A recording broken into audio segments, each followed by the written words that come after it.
இந்த நகரத்துக்கு போய் இத பத்தி நாம இன்னும் ஆராயணும்னு நேத்தன் சொல்றான். அடுத்த கொஞ்ச நேரத்துல அவங்க அந்த நகரத்துக்கு வெளியே வந்து நிக்கிறாங்க. வெளியே ஜாம்பிகளோட தொல்லை அதிகமா இருக்கறதால ஏகப்பட்ட மக்கள் அந்த கோட்டைக்குள்ள விடுங்கன்னு கதறாங்க. ஆனா திடீர்னு ஒரு துப்பாக்கி குண்டு அங்க இருந்த ஒரு அப்பாவி மனுஷன் தலையில பட்டு அவன் அங்கேயே செத்து விழறான். அந்த கோட்டை அதிகாரி சுட்டுட்டு எல்லாரும் அமைதியாயிருங்கன்னு கத்துறான். யுவான் குடும்பத்தோட இடத்துக்குள்ள வரணும்னா உங்ககிட்ட இருக்கிற ஜாம்பி மாத்திரைகளையோ இல்ல அந்த அபூர்வ கற்களையோ குடுக்கணும்னு மிரட்டுறான். அது இல்லன்னா நீங்க எங்களுக்கு தேவையில்ல, இங்க உங்களுக்கு இடம் கிடையாதுன்னு கராரா சொல்றான். மக்கள் எல்லாரும் கலங்கி போய் நிக்க அவங்களுக்கு பின்னாடி ஜாம்பிகளோட கூட்டம் ஒன்னு வருது. பயத்தோட வாசனை வந்ததும் அந்த ஜாம்பிகள் இன்னும் வேகமா வந்து மக்களை வேட்டையாட பாக்குது. மக்கள் எப்படியாவது கோட்டை கதவை திறங்கன்னு கெஞ்சுறாங்க. இந்த ஜாம்பிகள் உங்களை சாப்பிட்டு இன்னும் பலமாகட்டும், அப்புறம் அவங்க கிட்ட இருக்கிற பவரை நாங்க எடுத்துப்போன்னு அந்த அதிகாரி நக்கலா சொல்றான். ஒரு ஜாம்பி மனுஷங்களை கொன்னு சாப்பிட ஆரம்பிக்குது. அது ரொம்ப பெருசா வளருது. பாத்தியா, இந்த ஜாம்பி இப்போ அடுத்த லெவலுக்கு போக போகுதுன்னு அதிகாரி சந்தோஷமா பாக்குறான்.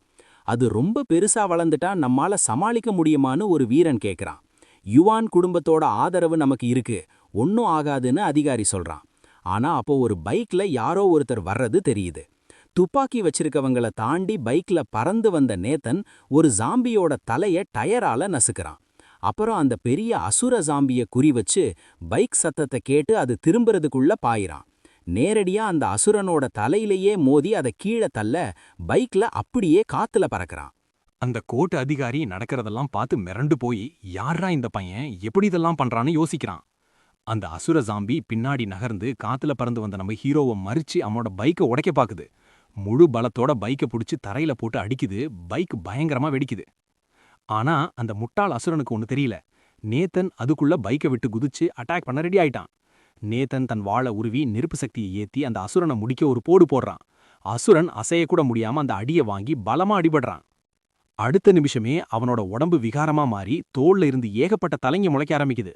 பார்க்கவே ரொம்ப கேவலமா இருக்கடான்னு சொல்லிட்டு நேத்தன் அதை சீக்கிரம் முடிக்க முடிவு பண்றான். மண்ணெண்ண ஊத்துன மாதிரி அந்த அசுரனோட உடம்பு முழுக்க சட்டுன்னு நெருப்பு பத்தி எரியுது.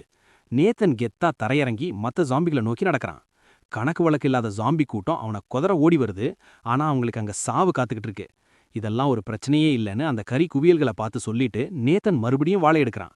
தன் திறமையால அந்த ஒரு வாளை பல வாள்களா மாத்தி எல்லா அசுரங்களையும் துவம்சம் பண்றான். வானுங்க காத்துல ஆடுற சத்தமும் அந்த அழுகுன ஜாம்பிகளோட சதை கிளியற சத்தமும் அங்க கேக்குது. 4வது லெவல் ஜாம்பிகளையே இவன் ஒத்தாளா காலி பண்றானா, இவன் பெரியாளா இருப்பான் போலையேன்னு அந்த அதிகாரி நினைக்கிறான். அங்க இருந்த ஒரு அபூர்வ கல்ல பார்த்துட்டு நமக்கு இன்னைக்கு லக்கு தான், இதை வச்சு பெரியாள் ஆகிடலான்னு அதிகாரி சொல்றான். நேத்தன் அவங்கள உத்து பார்த்து அந்த கல்லை தொடாம இருக்கிறது தான் உங்களுக்கு நல்லதுன்னு சொல்றான். என்னடா சொல்றன்னு அந்த அதிகாரி கேட்க, அவனோட ஆள் ஒருத்தன் இவன் நம்மால் கிடையாது, செக் பண்ணிடுவோன்னு சொல்றான். மத்தவங்களோட ஜாம்பியை கொல்ல உனக்கு எவ்வளவு தைரியம், நீ சாக போறடான்னு அதிகாரி கத்துறான். நேத்தன் ஆச்சரியமா, ஏண்டா இந்த ஜாம்பியை உங்க சொத்துன்னு சொல்றீங்கன்னு கேட்கறான். இதை சின்னதுல இருந்து மனுஷங்களை பலி கொடுத்து வளர்த்தோண்டான்னு அந்த அதிகாரி சொல்றான். அந்த கல்லை எங்க கிட்ட கொடுத்துருன்னு மிரட்ட நேத்தன் ஒரு குழந்தை மாதிரி கொடுத்துலேன்னா என்ன பண்ணுவீங்கன்னு கேட்கறான். நீ வெளியூர்ல இருந்து வந்திருக்க, யுவான் குடும்பத்துக்கிட்ட வச்சுக்கிட்டா என்ன ஆகும்னு உனக்கு தெரியலன்னு ஒரு சிப்பாய் சொல்றான். இந்த உலக அழிவுல யுவான் குடும்பம் தான் மனுஷங்களுக்கு கடைசி கோட்டை, ஒழுங்கா ஓடிடு இல்லனா உயிரை இங்கே விட்டுடுன்னு அதிகாரி மிரட்டுறான். பேசி சரிபடாதுன்னு முடிவு பண்ணி நேத்தன் 2 அடி முன்னாடி வைக்கிறான். அந்த அதிகாரி கழுத்தை நெரிச்சு பிடிச்சு எனக்கு ஒரு விஷயம் தெரிஞ்சாகணுண்டான்னு சொல்றான். அவன் உடம்புல நெருப்பை பத்த வச்சுக்கிட்டே உன்னை நான் கொன்னா உன் குடும்பத்திலிருந்து யாராவது உன்னை காப்பாத்த வருவாங்களான்னு கேட்கறான். அதிகாரி திமிரி பார்க்கறான், ஆனா முடியல. இப்போ காலில் விழுந்து மன்னிப்பு கேட்கலான்னு நினைக்கிறான். சிப்பாயிங்க அவங்க மெஷின் கன் எடுத்து நேத்தனை சுட பார்க்கறாங்க. நேத்தன் ஒரு நெருப்பு தூணை உருவாக்கி எல்லா குண்டுகளையும் சிதறடிக்கிறான். அந்த நெருப்புல அதிகாரி இன்னும் அதிகமா துடிக்கிறான். யாராவது என்ன காப்பாத்துங்கடா, வலி தாங்க முடியலன்னு அந்த அதிகாரி அழுது கத்துறான். கேப்டனாலேயே இந்த நெருப்பு தாங்க முடியலையே, இது என்ன மந்திரம்னு சிப்பாயிங்க மிரள்றாங்க. ஒருத்தன் விடாம தன் துப்பாக்கியில இருக்கிற எல்லா குண்டுகளையும் நேத்தன் மேல தீக்கிறான். ஆனா அந்த குண்டுகள் நேத்தனோட நெருப்பு சுவர்ல பட்டு அப்படியே தூசியா போயிடுது. வேகமா வர்ற குண்டையே உருக்குற அளவுக்கு இது என்னடா நெருப்பு சுவர்னு அவங்க ஆச்சரியப்படுறாங்க. நேத்தன் அந்த அதிகாரி கிட்ட இப்போ சொல்லு, அந்த கல் யாருக்கு சொந்தம்னு கேட்கறான். அந்த அதிகாரி பயத்துல உறைஞ்சு போய் நேத்தனை பார்க்கறான். தான் ஆயுசு முடிய போகுதுன்னு அவனுக்கு புரியுது. திடீர்னு எங்கிருந்தோ ஒரு பொண்ணு வந்து பலசாலிங்க கிட்ட தான் எல்லா செல்வமும் இருக்கணும்னு சொல்லிட்டு அங்க இருக்கிறவங்கள ஒரு மாதிரி பார்க்கறா. அங்க இருந்த சிப்பாயிங்க 3வது எஜமானி வந்துட்டாங்க, எப்படியாவது எங்க கமாண்டரை காப்பாத்துங்கன்னு சந்தோஷமா கத்துறாங்க. ஆனா அந்த கொடுமைக்காரி உன்னையெல்லாம் யாரடா பேச சொன்னதுன்னு சொல்லி அந்த சிப்பாய் மூஞ்சிலேயே தன் சாட்டையால ஒரு அடி போடுறான். ஒரு அந்நியனை கூட சமாளிக்க முடியாத நீங்க எல்லாம் எதுக்குடா உயிரோட இருக்கீங்கன்னு அவங்கள கேவலமா திட்டுறான். சிப்பாயிங்க பயந்து போய் அவன் இவ்ளோ பவர்ஃபுல்லா இருப்பான்னு நாங்க எதிர்பார்க்கலன்னு திக்கி திணறாங்க. அந்த 3வது எஜமானி நேதனோட நெருப்பையும் அவனோட ஸ்டைலையும் பார்த்து ஒரு நிமிஷம் அசந்து போயிடுறான். அந்த அதிகாரி அப்பாடா இவ வந்துட்டா நாம தப்பிச்சோன்னு மனசுக்குள்ள நினைக்கிறான். ஆனா அவனை காப்பாத்த நினைக்காம நேதனோட அந்த திமிரான பார்வையிலையும் வீரத்திலையும் மயங்கி போய் நிக்கிறா. அந்த அதிகாரி உதவி கேட்டு வாயை திறக்க அவ ஒரே அடியில அவன் தலையை வெட்டி எறிறா. இந்த மாதிரி குப்பைங்கள்லாம் நான் ஒரு அழகானவனை ரசிக்கிறதுக்கு தடையா இருக்கக்கூடாதுன்னு அவனை எட்டி மிதிக்கிறா. தங்களுடைய பெரிய தலைவனை இவ்வளோ சாதாரணமா அவ கொன்னதை பார்த்து சிப்பாயிங்க மிரண்டு போறாங்க. நேதன் அந்த எதிரியை எரிச்சு சாம்பலாக்கிட்டு, நீ யாரு, எதுக்கு இங்க வந்திருக்கன்னு கராரா கேக்குறான். அவனை பார்த்து சிரிச்சுக்கிட்டே, என் பேரு யூயிங், இந்த யுவான் குடும்பத்தோட 3வது வாரிசு நான் தான்னு சொல்றான். அப்படியே நேதனோட கையை பிடிச்சு, வா நாம அப்படியே ஒரு டீ குடிச்சுக்கிட்டே நிதானமா பேசலான்னு கூட்டுறா. நேதன் தன் நெருப்பு சக்தியை இன்னும் அதிகமாக்கிட்டு, என் நெருப்புக்கு நண்பன் எதிரின்னு வித்தியாசம் தெரியாது, தூரமாவே இருன்னு எச்சரிக்கிறான். ஏன் இவ்வளோ கோவப்படுற, என் கூட வான்னு சொல்லிட்டு அவன் முன்னாடி நடக்கிறா. கோட்டை கதவு மெதுவா திறக்க அவங்க 2 பேரும் ஒரு முக்கியமான விஷயத்த பத்தி பேச உள்ள போறாங்க. தங்களுடைய கமாண்டர் ஒரு காரணமே இல்லாம செத்து சாம்பலா போனதை பார்த்து சிப்பாயிங்க அப்படியே திகைச்சு நிக்கிறாங்க. நேதனும் அந்த 3வது எஜமானியும் அந்த பாதுகாப்பான பங்கருக்குள்ள போகும்போது அங்க ஏகப்பட்ட காவலாளிங்க இருக்கிறத நேதன் கவனிக்கிறான். உலகமே அழிய போகுது, இவ்வளவு பாதுகாப்பு இருக்கிறதுல ஆச்சரியம் ஒண்ணுமில்லையேன்னு அவ சொல்றா. அவங்க அந்த நகரத்தோட மெயின் ரோட்டுக்கு வந்து அங்க இருக்கிற அரண்மனைக்குள்ள போறாங்க. யூயிங் அவனை உட்கார வச்சு அவளே போட்ட டீயை குடிக்க சொல்லி உபசரிக்கிறா. உலகம் அழிய போகுதுன்னு உங்களுக்கு முன்னாடியே தெரியுமான்னு நேதன் கேட்க அவ அதுக்கு மழுப்பலா பதில் சொல்றா. உங்ககிட்ட என்ன வேலைக்கு சேர்க்கணும்னு நினைக்கிறீங்களான்னு நேரடியாவே கேட்டுடுறான். நீ ரொம்ப பலசாலி, எதிரிய சுத்தமா போடுற, அதனால உனக்கு தேவையான எல்லா வசதிகளையும் நாங்க தர்றோன்னு அவ சொல்றா. நேதன் சிரிச்சுக்கிட்டே, நான் கேட்கிற விலைய உங்களால கொடுக்கவே முடியாதுன்னு சொல்றான். எங்களை குறைவா எடை போடாத, எங்ககிட்ட கொட்டி கிடக்கிற வசதி உனக்கு தெரியாதுன்னு அவ சவால் விடுறா. நேதன் மனசுக்குள்ள சிரிச்சுக்கிட்டே, உங்ககிட்ட இருக்கிறதெல்லாம் எனக்கு வெறும் குப்பைதான்னு அமைதியா இருக்கான். திறமைசாலிகளுக்கு ஏத்த மாதிரி நாங்க அந்த ஜாம்பி கற்களை பிரிச்சு தர்றோன்னு அவ பெருமையா சொல்றா. நேதனோட ஆளுங்க கிட்ட இருக்கிற சக்தியை ஒப்பிட்டு பார்த்தா இந்த யுவான் குடும்பத்தால அதை நினைச்சு கூட பார்க்க முடியாதுன்னு அவனுக்கு புரியுது. எங்ககிட்ட சாப்பாடும் தண்ணியும் தாராளமா இருக்கு, அதை உனக்கு தர்றோன்னு அவ சொல்றா. நேதன் கிட்ட கோடிக்கணக்கான உணவு இருப்பு இருக்கு, அவனுக்குன்னே தனி வயல் தோட்டம் எல்லாம் இருக்குன்னு அவளுக்கு தெரியல. நம்ம ஹீரோவோட சக்தியை பத்தி தெரியாம அவன் ஆச்சரியத்துல மெய்மறந்து நிக்கிறான்னு அவ தப்பா நினைச்சுக்கிறா. நீ ஒத்துக்கிட்டு எங்களுக்காக வேலை செஞ்சா உனக்கு இன்னும் நிறைய கிடைக்கும்னு அவ ஆசை காட்டுறா. நேதன், எனக்கு நீ சொன்னது எல்லாத்துக்கும் ஒரு பதில் இருக்கு, ஆனா அது எப்படி சொல்றதுன்னு தான் தெரியலன்னு சொல்றான். சட்டுன்னு அவ தன் சாட்டையை எடுத்து நேதன் கழுத்தை சுத்தி வளைச்சு, மறுப்பு சொன்னா அதுக்கு ஒரு விலை இருக்கு மகனேன்னு மிரட்டுறா. அவ சிரிச்சுக்கிட்டே, உன்னை ஒரு காட்சி பொருளா மாத்தி என் பீரோவுல வச்சுப்பேன், அதே சமயம் உன் உடம்ப எனக்கு பிடிச்ச மாதிரி பயன்படுத்திக்க போறேன்னு சொல்றா. அப்படியே அவன் மடியில உட்காந்துக்கிட்டு, உன்னால அசையக்கூட முடியலையே, கவனிச்சியான்னு கேக்குறா. இந்த டீயில உன்ன மாதிரி சக்தி வாய்ந்தவங்களையே முடக்கக்கூடிய ஒரு விஷத்தை கலந்திருக்கேன்னு நக்கலா சொல்றா. இப்போ உன் பதில் என்ன அவ கேட்க, நேதன் எதுவுமே சொல்லாம அமைதியா இருக்கான். அப்போ சட்டுன்னு கதவை தட்டுற சத்தம் கேக்குது. அவங்க 2 பேருக்கும் நடுவுல இருந்த அந்த ரொமான்ஸே கெட்டு போகுது. இந்த தரிசு பிடிச்சவனுங்க ஆரம்பிச்சிட்டாங்க. மறுபடியும் இந்த நாடகத்தை பார்க்கணுமான்னு அவ எரிச்சலா திட்டுறா. உங்க அண்ணன் உங்களை உடனே வர சொன்னாருன்னு ஒரு சிப்பாய் சொல்ல அவ கொஞ்சம் நிதானமாகறா. நேத்தனை பார்த்து, நல்லா யோசிச்சு வையி, நான் திரும்பி வரும்போது எனக்கு சாதகமா பதில் சொல்லணும்னு சொல்லிட்டு கிளம்புறா. இவன் ரொம்ப ஆபத்தானவன், ஒழுங்கா கவனிங்க, தேவைப்பட்டா இவனை கொன்னுடுங்கன்னு சிப்பாய்ங்களுக்கு உத்தரவு போட்டுட்டு கதவை சாத்திட்டு போறா. அந்த ராட்சசி உன்னையே படுத்தி எடுக்கிறாளே, நீ கொடுத்து வச்சவன்தான்னு செரினிட்டி கிண்டல் பண்றா. நேத்தன் எழுந்து நின்னு, கொஞ்சம் சும்மா இருங்கப்பான்னு சொல்ல, உனக்கு அந்த விஷம் ஏறிடுச்சான்னு கரடி கேக்குது. செரினிட்டி அந்த கரடி மண்டையிலேயே ஒரு போடு போட்டு, முட்டாளே, நம்ம தலைவன் அந்த டீயை நிஜமாவே குடிப்பான்னு நினைக்கிறியான்னு கேக்குறா. அந்த அசுலன் அந்த டீயை எடுத்து குடிச்சிட்டு, இந்த விஷம் எனக்கு ரொம்ப பிடிச்சிருக்கு, செமையா வேலை செய்யுதுன்னு சொல்லுது. மெதுவா அந்த கோபுரத்தில் இருக்கிற கைதிகள் கிட்ட சில ஆலோசனைகளை கேட்க போறான். ஆமை கிட்ட போய், ஷெல்லி எப்படி இருக்கா, அதுதான் எனக்கு ரொம்ப முக்கியம்னு கேட்குறான். தலைவா, நான் இங்க இருக்கிற வரைக்கும் அவளுக்கு ஒரு ஆபத்தும் வராது, நீ நிம்மதியா இருன்னு டைனி சொல்லுது. நீ திரும்பி வரும்போது உனக்கு ஒரு சர்ப்ரைஸ் காத்துட்டு இருக்கு, அவ இப்போ ரொம்ப தைரியமான பொண்ணா மாறிட்டான்னு ஆமை சொல்லுது. திடீர்னு அந்த ஆமை முதுகுல இருக்கிற பாம்பு பசிக்குதுன்னு கேட்க, உனக்கு இன்னும் பசிக்கல, சும்மா இருன்னு டைனி கத்துது. இந்த 2 பாம்புகளையும் கொடுத்ததுக்கு நன்றி. ஒரு நாள் நான் இதுங்களோட ஒன்னா சேர்ந்து அடுத்த லெவலுக்கு போவேன்னு அந்த குட்டி சொல்லுது. இந்த ஜெயிலோட முதல் மாடியிலேயே இவ்வளவு பெரிய படிக்கட்டு வந்துடுச்சுன்னு நேத்தன் பேசுறான். முதல் மாடியில இருந்த மிருகங்களே ரொம்ப பவர்ஃபுல், ஆனா 2வது மாடியில என்ன இருக்குமோன்னு எனக்கு ஆர்வமா இருக்குன்னு சொல்றான். அந்த மர்மமான மிருகங்களை பார்க்க இப்பவே அங்க போலான்னு முடிவு பண்ணி உள்ள நுழைறான். உள்ள போனதும் ஒரே பனிமூட்டமா இருக்கு. தான் மூக்குக்கு முன்னாடி இருக்கிறதையே அவனால பார்க்க முடியல. 2வது மாடி இவ்வளவு வித்தியாசமா இருக்கும்னு நான் நினைக்கவே இல்லைன்னு ஆச்சரியப்படுறான். பெரிய பெரிய கூண்டுகளை சுத்தி பார்க்கும்போது யாரோ ஒருத்தர் பலமா சிரிக்கிற சத்தம் கேக்குது. இப்போதான் உனக்கு எங்களை சந்திக்கிற அளவுக்கு பக்குவம் வந்திருக்கு போலன்னு ஒரு கருப்பு நிழல் முன்னாடி வந்து நிக்குது. நேத்தன் திரும்பி பார்த்தா அந்த ஒரு சின்ன குழந்தை நிக்குது. எனக்கு சில வேலைகள் இருக்குன்னு அந்த ஒரு குழந்தை வடிவத்தில் இருக்கிற அசுரன் சொல்லுது. பார்க்க பாவமா இருக்கிற ஒரு குழந்தையா அசுரன் இருக்கிறத பார்த்து நேத்தன் மிரண்டு போறான். இந்த மாடியில இருக்கிறதுலயே ரொம்ப பவர்ஃபுல்லான அசுரன் நீதானான்னு நேத்தன் கேட்கிறான். அந்த குழந்தை எரிச்சல்ல எரிந்து நின்னு, நான் ரொம்ப புத்திசாலி தெரியுமான்னு சொல்லிட்டு நேத்தன் பக்கத்துல வருது.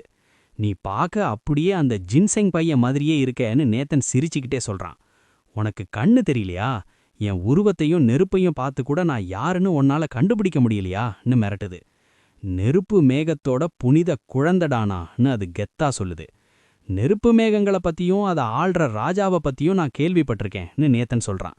நீ அந்த குறும்பு பிடிச்ச ஹாங்கெய்ர் தானேன்னு நேத்தன் கேட்க அந்த குழந்தைக்கு பயங்கரமா கோபம் வருது. ஹாங்கேர் அவனை ரொம்ப கேவலமாவும் கோபமாவும் பார்த்துட்டு, என்ன போய் ஒரு சின்ன பையன்னு சொல்ல உனக்கு எவ்வளவு தைரியம்னு கத்துறான். அடுத்த நிமிஷமே அவன் தன் விஸ்வரூபத்தை காட்டி தன்னோட சக்திய பல 100 மடங்கு அதிகமாக்குறான். இந்த உலகத்துல இருக்கிற எல்லா உயிரையும் அழிச்சு இத ஒரு சுடுகாடா மாத்த போறேன்னு சவால் விடுறான்.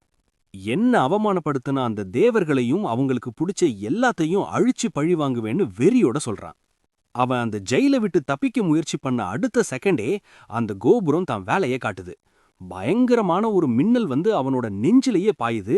அவனோட ஆளுங்க எல்லாரும் அங்கேயே கருகி போறாங்க. கொஞ்ச நேரம் அவன் அப்படியே உட்கார்ந்து தன் சக்தியை திரட்ட பாக்குறான். ஆனா அவனோட அந்த திமிரு மட்டும் குறையவே இல்ல. முடிஞ்சா அந்த வானத்து மின்னல் என்னை இன்னும் எத்தனை தடவை வேணா அடிச்சு பாக்கட்டும்னு திமிரா கத்துறான். அவன் சொன்ன மாதிரியே மின்னல் அடி பின்னி எடுக்குது. ஒவ்வொரு அடிக்கும் அவன் உருவம் சின்னதாகிட்டே போகுது. கடைசியில அவனோட எல்லா சக்தியும் போய் ஒரு சாதாரண குழந்தையா மாறி அங்கேயே விழுந்து கிடக்குறான். உலகத்தை அழிக்க போறேன்னு இவன் ரொம்பத்தான் கத்துறான். இவனுக்கு இந்த ஜெயில் தான் கரெக்டான இடம்னு நேத்தன் சொல்றான். தன்னோட ஆன்மா இப்போ 6வது லெவலுக்கு வந்துட்டதால இன்னும் மேல போகலாம்னு நேத்தனுக்கு புரியுது. அவன் மெதுவா அந்த பனிமூட்டத்துக்குள்ள நடக்கிறான். அது இன்னும் அதிகமாகிட்டே போகுது. அவனுக்கு முன்னாடி சில பயங்கரமான நிழலுங்க வந்து அவனை தன் கட்டுப்பாட்டுல கொண்டு வரலாம்னு நக்கலா சிரிக்குதுங்க. ஆனா நேத்தன் பயப்படல. ஏன்னா இந்த ஜெயிலுக்கே அவன்தான் எஜமானன்னு அவனுக்கு தெரியும். அந்த நிழலுங்க அவனை தாக்க வரும்போது இங்க இருந்து ஓடி போயிடுங்கன்னு அவன் ஒரே ஒரு அதட்டல் போடுறான். அவனோட அந்த அதிகாரமான குரலுக்கும் பார்வைக்கும் அந்த பனிமூட்டமே பல அடி தூரம் விலகி போயிடுது. இங்க அடைக்கப்பட்டிருக்கிறதெல்லாம் பல வருஷமா இருக்கிற பெரிய அசுரங்க. அவங்க எடுத்த உடனே அடங்கிட மாட்டாங்கன்னு எனக்கு தெரியும்னு நேத்தன் சொல்றான். அதுக்காக இவ்வளவு கேவலமா நடந்துக்க கூடாதுன்னு சொல்லிட்டு செரினிட்டிய அங்க வர வைக்கிறான். யாராவது அமைதியா என்கிட்ட பேசணும்னு நினைச்சா அவகிட்ட சொல்லுங்க, இல்லன்னா அந்த மின்னல் வந்து உங்களை ஒரு வழி பண்ணும்னு எச்சரிக்கிறான். நீங்க சொன்னபடியே செய்றேன் எஜமானன்னு செரினிட்டி தலை வணங்கி ஒத்துக்கிறா. மனுஷங்களோட அந்த சக்கரவர்த்தியை விட்டுட்டு போன சக்திய தற்செயலா கிடைச்ச ஒரு சின்ன பையன்தான நீன்னு ஹாங்கேர் நேத்தனை நக்கல் அடிக்கிறான். நம்ம தலைவரை பத்தி பேசும்போது மரியாதையா பேசு, இல்லன்னா உனக்கு கிடைக்க போற தண்டனை ரொம்ப மோசமா இருக்கும்னு செரினிட்டி எச்சரிக்கிறா. நேத்தனோட இந்த 2வது மாடி பயணம் இப்போதைக்கு ஒரு முடிவுக்கு வருது. ஆனா இனிமேதான் ஆட்டம் ஆரம்பம். இப்போ கதை அப்படியே அந்த யுவான் குடும்பத்தோட சபை நடக்கிற இடத்துக்கு மாறுது. அங்கதான் அந்த 3வது எஜமானி வேகமா போயிட்டு இருக்கா.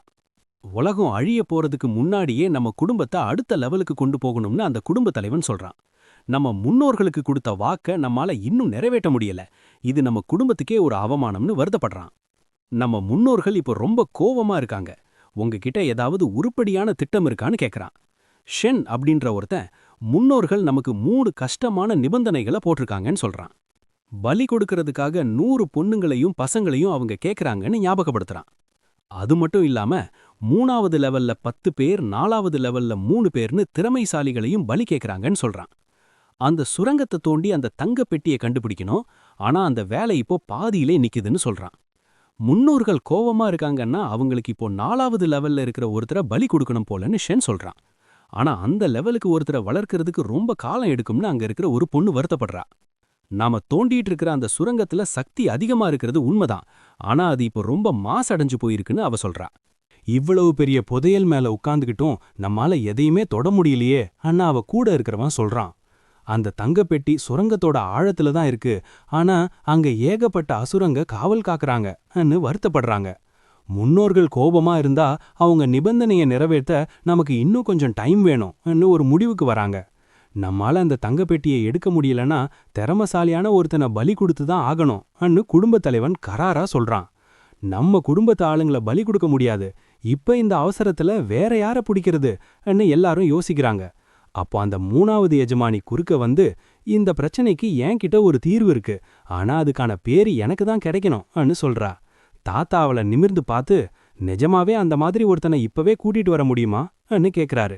அவன் நக்கலா சிரிச்சுக்கிட்டே, அந்த மாதிரி ஒருத்தனை நான் புடிச்சு வச்சிருக்கேன். அவனை வச்சு ஜாலியா இருக்கலாம்னு நினைச்சேன். ஆனா இப்போ மனச மாத்திக்கிட்டேன்னு சொல்றா. நான் அவனுக்கு ஏற்கனவே விஷம் கொடுத்துட்டேன். அவன் முழுசா என் கட்டுப்பாட்டுல தான் இருக்கான். நீங்க கவலைப்படவே வேணாம்னு தைரியம் கொடுக்கறா. நீ சொல்றது நிஜம்னா இந்த பாராட்டு எல்லாம் உனக்கே சேரும்னு குடும்பத் தலைவன் சொல்றான். இப்பவே அவனோட போய் அந்த பலி கொடுக்க வேண்டிய ஆளை கூட்டிட்டு வந்து பூஜையை ஆரம்பிங்கன்னு ஷென் உத்தரவு போடுறான். எந்த தப்பும் நடந்துடக்கூடாதுன்னு அவன் எச்சரிக்க, நிச்சயமா இதோ முடிச்சிட்டு வரோம் அந்த 2 வில்லன்களும் சொல்றாங்க. இன்னும் நிறைய பேரை இந்த மாதிரி புடிச்சு வைங்க, அப்பதான் தேவைப்படும் போது பலி கொடுக்க வசதியா இருக்கும்னு மத்தவங்க பேசுறாங்க. முன்னோர்களோட ஆசீர்வாதம் இருந்தா இந்த உலகத்துக்கே நாம தான் ராஜான்னு அந்த தலைவன் பெருமையா சொல்றான். இந்த கோட்டைக்கு அடியில ஏதோ பெரிய சக்தி இருக்கு. கண்டிப்பா இது சக்தியை அதிகப்படுத்துற தாது சுரங்கமா தான் இருக்கும்னு நேத்தன் கவனிக்கிறான். அங்க ஏதோ நெருப்பு மாதிரி ஒன்னு கொதிக்குது. அது அவங்க சொல்ற அந்த முன்னோர்களோடதா தான் இருக்கணும்னு அவன் நினைக்கிறான். இந்த பசங்க உன்னை பலி கொடுக்க பாக்குறாங்க. இவங்களையெல்லாம் கடிச்சு தின்னிட வேண்டியதுதான்னு கரடியசுரன் கோவப்படுது. உன்னோட காத்து சக்தியை வச்சு நல்லாவே வேவு பார்த்துட்ட. ஆனா இப்போ ஜாக்கிரதையா இருக்கணும்னு செரினிட்டி சொல்லுது. இவங்க கிட்ட நாம பலவீனமா இருக்கிற மாதிரி சும்மா நடிச்சிட்டு சரியான நேரத்துல போட்டு தள்ளலாமான்னு செரினிட்டி நேத்தன் கிட்ட கேக்குது. நேத்தன் சிரிச்சுக்கிட்டே, நானும் இதையே தான் நினைச்சேன். என் மனசுல இருக்கிறத அப்படியே சொல்ற பாத்தியான்னு பாராட்டுறான். செரினிட்டி அப்படியே காத்துல மறைய நாம ஹீரோ இன்னும் கைகால் விளங்காதவன் மாதிரி நடிக்க ஆரம்பிக்கிறான். கொஞ்ச நேரம் கழிச்சு அந்த 3வது எஜமானி உள்ள வந்து, நான் சொன்னதுக்கு உன் பதில் என்னன்னு கேக்குறா. நான் உங்க கூட சேர தயார். ஆனா நீங்க எனக்கு விஷம் கொடுத்துட்டீங்க. அதுக்கு கைமாறா எனக்கு என்ன கிடைக்கும்னு நேத்தன் கேக்குறான். எங்க ஆளுங்களுக்கு நாங்க எப்பவும் தாராளமா தான் கொடுப்போம். முதல்ல இந்த தாதுக்களை வச்சு உன் உடம்ப தேத்திக்கோன்னு சில கற்களை அவ கொடுக்கறா. நேத்தன் அந்த பாறைகளை ஆச்சரியமா பார்த்துட்டு, நிஜமாவே இதெல்லாம் சக்தியை ஏத்துற கல்லுதானான்னு கேக்குறான். இது 3வது லெவல் ஜாம்பி கற்களுக்கு சமமானது. இதுவே என்னோட உண்மைத்தன்மைக்கு சாட்சின்னு அவ சொல்றா. நேத்தன் அந்த கற்களை வாங்கிக்கிட்டு, சரி இந்த நிபந்தனை எனக்கு ஓகே தான்னு சொல்றான். இந்த கல்லுல அழுக்கு படிஞ்சிருக்கு. இது அவன் உடம்புக்குள்ள ஏத்திக்கிட்டா பலி கொடுக்கறது இன்னும் ஈஸியா முடிஞ்சிரும் அவன் மனசுக்குள்ள கணக்கு போடுறா. அந்த கல்லுல இருக்கிற நச்சுத்தன்மைய நேத்தன் தெளிவா பாக்கறான். ஆனா அவன்கிட்ட இருக்கிற அந்த ஜெயில் அதை சுத்திகரிச்சிரும்னு அவனுக்கு தெரியும். அவனுக்கு இதனால எந்த பாதிப்பும் இல்லைன்றதால இப்பவே அதை தான் உடம்புக்குள்ள ஏத்திக்கலான்னு முடிவு பண்றான். கொஞ்ச நேரத்துல அந்த கற்கள் உடைஞ்சு அதுக்குள்ள இருந்த அந்த நச்சுத்தன்மை ஒரு மாதிரி சத்தத்தோட வெளியில வருது. நேத்தன் அதை கண்டுக்காம இந்த சக்தியை வச்சு இன்னும் எப்படிலாம் பலப்படலான்னு யோசிக்கிறான். என் சக்தி இன்னும் அதிகமாகுது. இந்த சுரங்கம் முழுக்க இதே மாதிரி கல் இருந்தா நான் விடாம எல்லாத்தையும் இழுத்துப்பேன்னு அவன் நினைக்கிறான். வெறும் 2 கல்லை கொடுத்து என் விசுவாசத்தை வாங்கிடலான்னு இவங்க நினைக்கிறாங்கன்னு நேத்தன் மனசுக்குள்ள சிரிச்சுக்கிறான். நீ எங்க குடும்பத்துல சேர முடிவு பண்ணிட்டதுனால அப்படியே பின்னாடியே வா, நாம கோயிலுக்கு போகணும்னு அவ கூப்பிடுறா. நேதன் சிரிச்சுக்கிட்டே, என்னால காத்துட்டு இருக்க முடியாது. நீங்க சொல்ற எல்லாத்தையும் நான் செய்யறேன்னு சொல்றான். ஆனா ஷென் இந்த புது ஆளை இன்னும் சந்தேகமாலே பார்த்துக்கிட்டு, எந்த கில்லு முள்ளும் பண்ணாம ஒழுங்காயிருன்னு மிரட்டுறான். அந்த 3வது எஜமானி தான் கல்ல புன்னகையால அவனை ஏமாத்த பார்த்து, என் பின்னாடியே வான்னு கூப்பிடுறான். கொஞ்ச நேரம் கழிச்சு அவங்க ஒரு பெரிய சுரங்க பாதைக்குள்ள போறாங்க. அது பார்க்க ஒரு ராணுவ பதுங்கு குழி மாதிரி இருக்கு. அதே சமயம் அந்த மலைக்கு பக்கத்துல பலி கொடுக்க வேண்டியவங்க இன்னும் ஏன் வரலன்னு ஒரு பெரிய கேள்வி எழும்புது. முன்னோர்கள் ரொம்ப கோபமாகறாங்க. அவங்க ஆத்திரத்துக்கு நாம பலியாகாம இருந்தா சரிதான்னு அங்கிருந்து சிப்பாயிங்க பேசுறாங்க. ஆனா அடுத்த சில நிமிஷத்திலேயே ஷென்னும் அந்த 3வது எஜமானியும் அங்க வரதை பார்த்துட்டு நிம்மதி பெருமூச்சு விடுறாங்க. நேதன் சுத்தி முத்தி பார்த்துட்டு, இந்த இடம் பாதுகாப்பானது தானா, ஒரு நிலநடுக்கம் வந்தா கூட எல்லாம் இடிஞ்சு விழுந்துருமேன்னு கேட்குறான். எங்க பரம்பரை பூமி ரொம்ப விசித்திரமானது, இங்க பயப்பட எதுவுமே இல்லைன்னு அந்த எஜமானி சொல்றான். அவங்க உள்ள போனதும் அந்த எஜமானி அங்க நடக்கிறதெல்லாம் பார்த்து ஆச்சரியப்படுறா. அங்க இருக்கிற அந்த அபூர்வ தாதுக்களை பார்த்துட்டு, இதோட தரம் ரொம்ப கம்மியா இருக்கேன்னு நேதன் கமெண்ட் அடிக்கிறான். இந்த சுரங்கம் முழுக்கவா இந்த விலை உயர்ந்த தாதுக்கள் இருக்குன்னு நேதன் சுத்தி பார்க்கறான். எங்க குடும்பத்தோட வேர் எவ்வளவு ஆழமானதுன்னு இப்ப புரியுதான்னு அந்த எஜமானி கேட்கறா. ரொம்ப பிரமாதம்தான், ஆனா இவ்வளவு ஒரு முக்கியமான இடத்துக்கு என்னை கூட்டிட்டு வந்துட்டீங்க, இங்க இருக்கிற எல்லாத்தையும் என்னால இப்ப கொள்ளையடிக்க முடியும்னு நேதன் சொல்றான். ஷென் நக்கலா சிரிச்சுக்கிட்டு, எங்க குடும்பத்தையே நீ கொள்ளையடிக்க போறியான்னு கேட்கறான். உனக்கு ஒரு பெரிய எதிர்காலம் இருக்கு, அதனால இந்த மாதிரி விபரீதமா எதையும் பண்ணாதன்னு அந்த எஜமானி அவனை சமாதானப்படுத்த பார்க்கறா. இந்த முன்னோரை பார்த்து எனக்கு ரொம்ப பிடிச்சிருக்கு, அவருக்கு ஒரு கும்பிடு போட்டுடலான்னு இருக்கேன்னு நேதன் சொல்றான். இவன் நிஜமாவே ஒரு முட்டாள் தான், இங்க என்ன நடக்குதுன்னே தெரியாம இருக்கான்னு ஷென் மனசுக்குள்ள நினைக்கிறான். நேதன் அந்த பெரிய சிலைக்கு முன்னாடி போய், இதுதான் உங்க குடும்ப கோயிலான்னு கேட்கிறான். அங்க இருக்கிற கல்வெட்டை பார்த்து அதுல ஒரு பெரிய அந்தஸ்துல இருக்கிற அதிகாரியை பத்தி போட்டிருக்கிறத கவனிக்கிறான். நேதனோ ஷென்னோ அந்த முன்னோரை வணங்கிட்டு, கடைசியா ஒரு மனுஷனை உங்களுக்காக கூட்டிட்டு வந்துட்டோம்னு சொல்றாங்க. ரொம்ப சந்தோஷம்னு சொன்ன அந்த முன்னோரோட ஆவி முன்னாடி நிக்கிற நேதனை உத்து பாக்குது. நீ இன்னும் ஏன் குனிஞ்சு கும்பிடலன்னு அந்த எஜமானி நேதன் கிட்ட கேட்கறா. உன்னை கும்பிடணும்னு எனக்கு தெரியாதேன்னு நேதன் நக்கலா பதில் சொல்றான். அது மட்டும் இல்லாம, இந்த சாதாரண ஆவியால என்னோட ஒரு கும்பிட தாங்க முடியுமான்னு எனக்கே சந்தேகமா இருக்குன்னு தைரியமா சொல்றான். ஷென் கோபத்துல தாக்க வந்து, எங்க முன்னோருக்கே நீ மரியாதை இல்லாம பேசுறியான்னு கத்துறான். அவன் நேதனோட தோலை பிடிச்சு, இப்பவே முட்டி போடுறான்னு சொல்லி எல்லா பலத்தையும் போட்டு அமுக்குறான். ஆனா நேதன் ஒரு அடி கூட நகரல. அங்க ஏதோ தப்பு நடக்குதுன்னு ஷென்னுக்கு புரியுது. உடனே அந்த எஜமானி தான் சாட்டையால அவனை அடிச்சு, பலிபீடத்துல வச்சு உன்னை சிதைச்சாலும் தப்பு இல்லன்னு சொல்றான். அவ தான் முழு பலத்தையும் போட்டு இழுக்கிறா. ஆனா நேதன் அசையல. இவங்க 2 பேரையும் ஒரு முட்டாள பாக்குற மாதிரி நேதன் பாக்குறான். நேதன் அப்படியே பாறை மாதிரி நிக்கிறத பார்த்து அவங்களால எதுவுமே பண்ண முடியாம ஒரு மாதிரி தர்ம சங்கடமான அமைதி நிலவுது. 4வது லெவல்ல இருக்க இவன் எப்படி நம்மளை இவ்வளவு எதிர்த்து நிக்கிறான்னு அவங்க குழம்புறாங்க. நான் 4வது லெவல்னு உங்களுக்கு யாருடா சொன்னதுன்னு நேதன் ஆச்சரியமா கேட்கறான். அடுத்த நிமிஷமே ஒரு பயங்கரமான நெருப்பு அலை அவன்கிட்ட இருந்து வந்து அந்த 2 வில்லன்களையும் தூக்கி எறியுது. அவனோட நெருப்பு சக்தி அவங்க 2 பேரையும் அப்படியே செவுத்துல போட்டு அடிக்குது. அவங்க வலியால துடிக்கிறாங்க. இது சாத்தியமே இல்ல, இவன் 4வது லெவல்னா இப்ப இருக்கிற நிலைமைக்கு கண்டிப்பா 5வது லெவலா தான் இருக்கணும்னு ஷென் சொல்றான். இவன் நம்ம நினைச்சதை விட ரொம்ப பலசாலின்னு அந்த எஜமானியும் ஒத்துக்கிறான். இந்த உலகத்துல இவ்வளவு பவர்ஃபுல்லான ஆளுங்க நிஜமாவே இருக்காங்களான்னு அவங்க மிரண்டு பார்க்கறாங்க. 4வது லெவலுக்கு போறதுக்கே ஏகப்பட்ட வசதி வேணும், 5வது லெவல்னா அதுக்கு ஒரு பாதாளமே வேணுமேன்னு ஷென் சொல்றான். நான் யாருன்னே தெரிஞ்சிக்கிற தகுதி கூட உங்களுக்கு இல்ல, ஏன்னா நான் உங்களை விட ரொம்ப பெரிய ஆளுன்னு கராரா சொல்றான். எங்க குடும்பத்துல 5வது லெவல் ஆளை தடுக்கிறதுக்கு யாருமே இல்லையேன்னு ஷென் பயப்படுறான். தான் அண்ணன் என்ன சொல்ல வரான்னு அந்த எஜமானிக்கு நல்லாவே புரியுது. எங்களை ஏமாத்திட்டியேடான்னு அவ கத்துறா. அதுக்கப்புறம் இவங்க தங்களோட ரத்தத்தையே பலியா கொடுத்து முன்னோர்களை வரவழைக்க முடிவு பண்றாங்க. இதுதான் சரியான வழி. அந்த திறமசாலி எவ்வளவு பலசாலியோ அதை பொறுத்து தான் எல்லாம் அமையும்னு ஷென் சொல்றான். பலி கொடுக்கப்படுறவன் எவ்வளவு பவர்ஃபுல்லோ அவ்வளவு தூரம் முன்னோர்களை திருப்திப்படுத்த முடியும்னு அந்த 3வது எஜமானி சொல்றான். வாரிசுகளாகிய நாங்க கொடுக்கிற இந்த பலியை ஏத்துக்கோங்க முன்னோர்களேன்னு அவ வேண்டிக்கிறா. இப்படி ஒரு முதல் தரமான பலி கிடைக்கிறது எங்களை மாதிரி ஆளுங்களுக்கு ஒரு பெரிய புதையல்தான்னு அந்த ஆவி சொல்லுது. இந்த குகையோட தண்ணிக்கும் நட்சத்திரத்துக்கும் நான் தான் நிஜமான எஜமான்னு சொல்லிட்டு நேத்தனை பாக்குது. இவ்வளவு பெரிய கடவுளை பார்த்தும் நீ ஏன் இன்னும் மண்டியிட்டு கும்பிடாம இருக்கன்னு அது நேத்தன் கிட்ட கேக்குது. முன்னோர்களோட நிஜமான உருவம் இப்போ இறங்கி வருது, இத பார்த்து இவன் பயந்துட்டான் போலன்னு ஷென் சொல்றான். ஆனா நேத்தன் பயப்படாம இருக்கிறத பார்த்து இவன் ஏன் இவ்வளவு அமைதியா இருக்கான், ஒருவேளை இவன் அந்த கடவுளுக்கே பயப்படாத அளவுக்கு பெரிய ஆளான்னு அந்த எஜமானி யோசிக்கிறா. நேத்தன் தனக்கு பின்னாடி ஒரு வாசலை திறந்து, இங்க இருக்கிற உருவத்தையோ இல்ல பேரையோ உங்களுக்கு தெரியுதான்னு பாருங்கன்னு கேக்குறான்.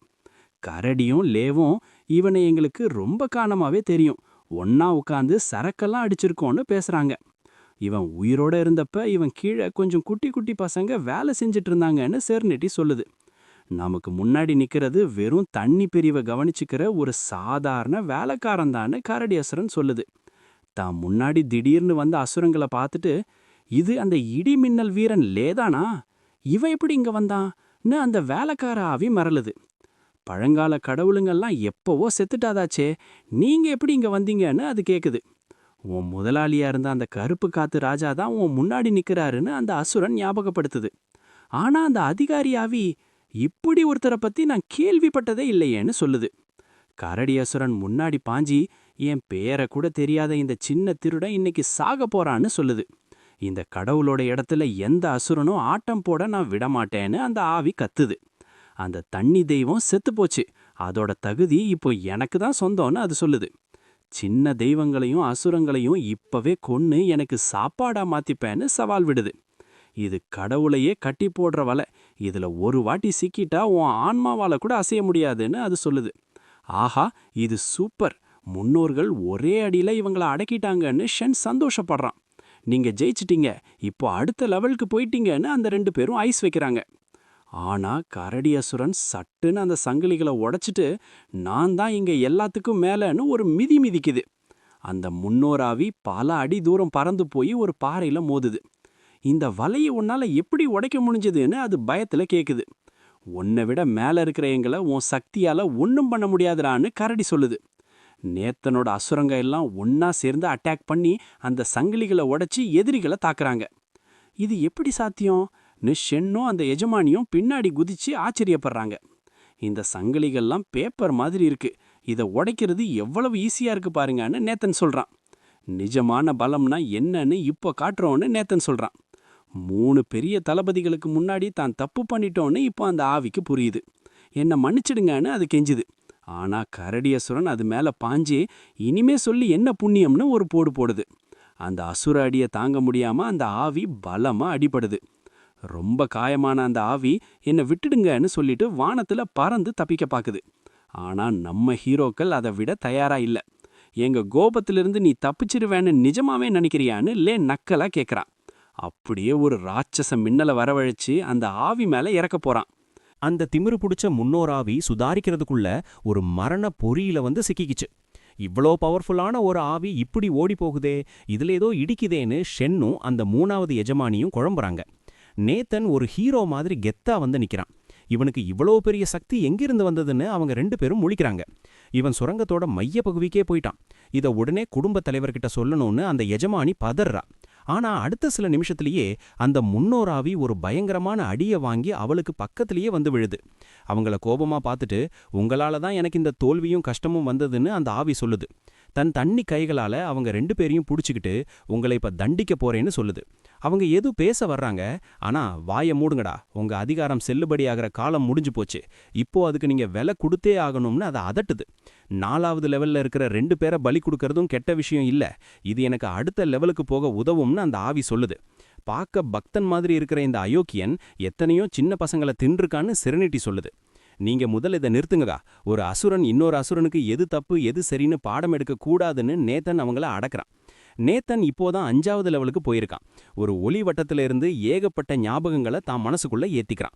இவனை எங்கிட்டே விட்டுடுங்க, என் புது வித்தைகளை டெஸ்ட் பண்ண எனக்கு ஒரு பஞ்ச் பேக் வேணும்னு நேத்தன் சொல்றான். அந்த ஆவி நேத்தன் மேல பாஞ்சு, அறிவில்லாத சிறுவனே, உன்னை தின்னாம விடமாட்டேன்னு மிரட்டுது. நேத்தன் தன் நெருப்பு வாழ வரவழைச்சு இந்த சண்டையில கண்டிப்பா நாம தான் ஜெயிப்போம்னு தைரியமா நிக்கிறான். அவங்க 2 பேரும் மோதிக்கிறாங்க. யாருக்கு பலம் அதிகம்னு பாக்குற நேரம் வந்தாச்சு. அப்படியே கதை இன்னொரு நகரத்துக்கு மாறுது. அங்க ஜாம்பிங்க ரத்த வேட்டையாடிட்டு இருக்காங்க.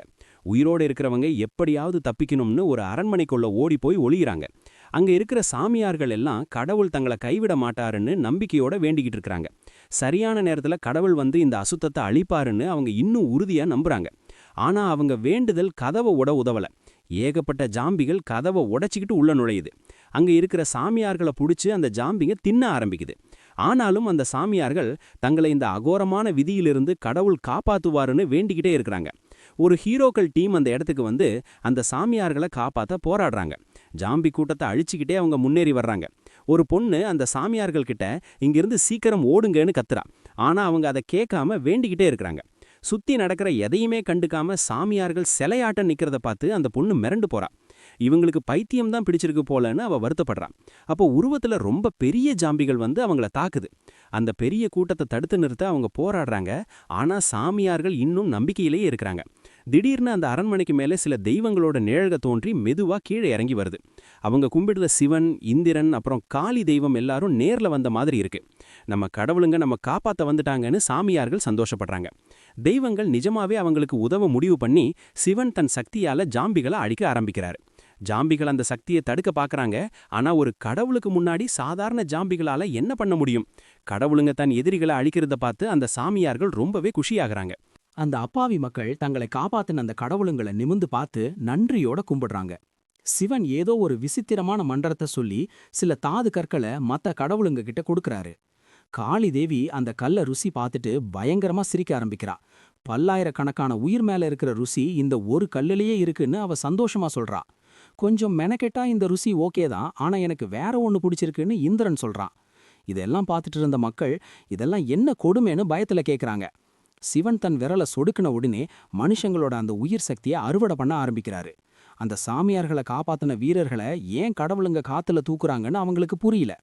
நாங்க மனுஷங்க உங்களை தான் இங்க பாதுகாவலரா நம்புறோம்னு அவங்க கதறாங்க.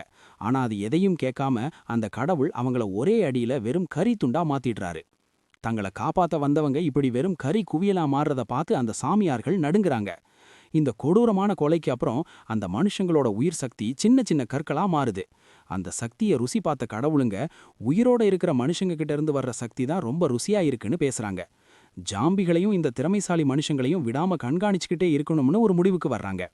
அந்த பக்கம் இருக்கிற நல்லவங்க எல்லாம் ஒரே மாதிரி தான் இருக்காங்க, ஆனா அவங்க ஏன் நம்ம கூட சண்டை போடுறாங்கன்னு தெரியலன்னு காளி கேட்கறா. அவங்கள தோற்கடிக்க உங்கிட்ட ஏதாவது திட்டம் இருக்கான்னு இந்திரன் ஆச்சரியமா கேட்கறான். 3000 வருஷத்துக்கு முன்னாடி ஒரு சின்ன பொருளை அங்க விட்டுட்டு வந்தேன், இப்போ நாம அங்கேயே போலாம்னு காளி சொல்றா. தப்பா இவங்கள கூப்பிட்டுட்டோமே, தங்களை காப்பாத்தினவங்களையே இவங்க கொன்னுட்டாங்களேன்னு அந்த சாமியார்கள் கதறி அழுறாங்க.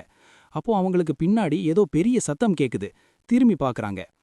ஏகப்பட்ட ஜாம்பிகள் அவங்கள பிச்சு தின்ன வேகமா ஓடி வருதுங்க.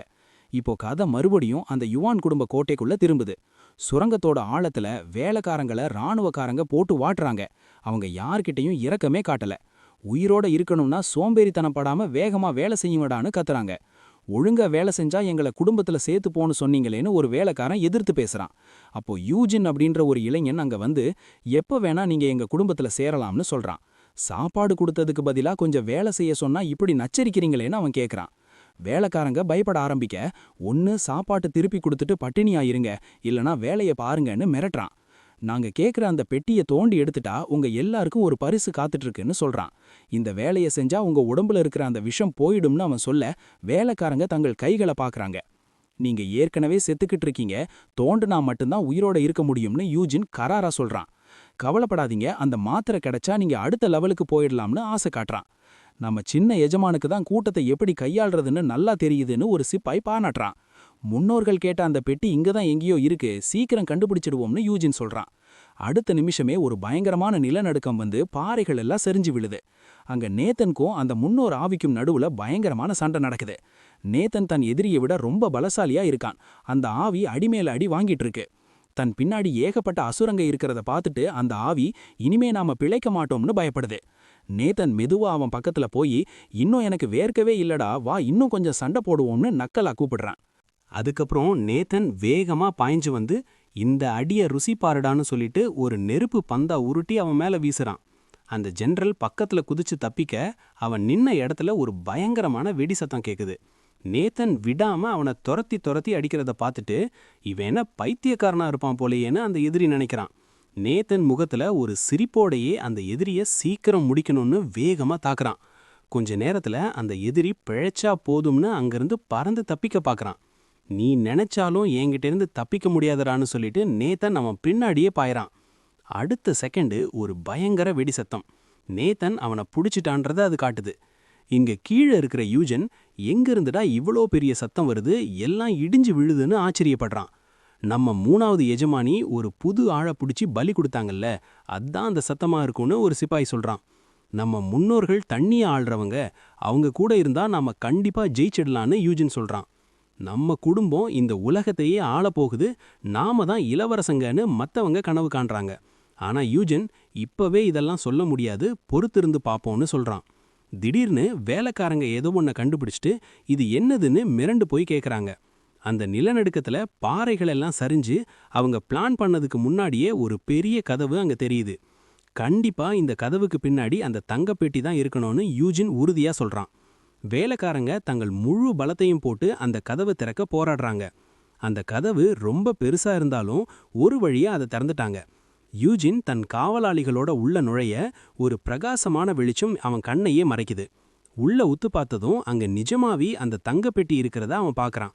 அங்க இருக்கிற தண்ணிய பார்த்துட்டு இதுல எந்த அழுக்கும் இல்லையே, ரொம்ப சுத்தமா இருக்குன்னு வேலைக்காரங்க சந்தோஷப்படுறாங்க. நிறைய தண்ணி இருக்கு, எல்லாருக்கும் இது போதும்னு அவங்க குதிக்கிறாங்க. இந்த நீர்த்தேக்கத்தால தான் இந்த தாது சுரங்கமே உருவாயிருக்குன்னு யூஜின் சந்தோஷமா சொல்றான். ஆனா திடீர்னு ஏதோ ஒன்னு மின்னல் வேகத்துல பறந்து வர யாரோ எங்களை மிதிக்கிறாங்கன்னு வேலைக்காரங்க கத்துறாங்க. யார் அந்த உருவம்னு யூஜின் ஆச்சரியமா பார்க்க அது அவனுக்கு ரொம்ப தெரிஞ்ச உருவமா இருக்கு. இத்தனை நாளா இவங்க யாருக்கு பலி கொடுத்தாங்களோ அந்த தெய்வமே அங்க வந்து நிக்குது. இதுதான் அந்த புகழ்பெற்ற தங்கப்பெட்டி, இதோட சக்தியை அடைஞ்சிட்டா நாம இன்னும் பலமாகிடலான்னு அந்த ஜெனரல் ஆவி சொல்லுது. நம்ம முன்னோர்கள் ரொம்ப பவர்ஃபுல், இவங்களை யாராலையும் தோற்கடிக்க முடியாதுன்னு சிப்பாய்கள் பேசுறாங்க. ஆனா அடுத்த சில நிமிஷத்திலேயே அங்க இருந்த மக்கள் எல்லாரையும் நேத்தன் சிதறடிக்கிறான். அவன் கையில அந்த பலியாடு முன்னோராவி இருக்கு.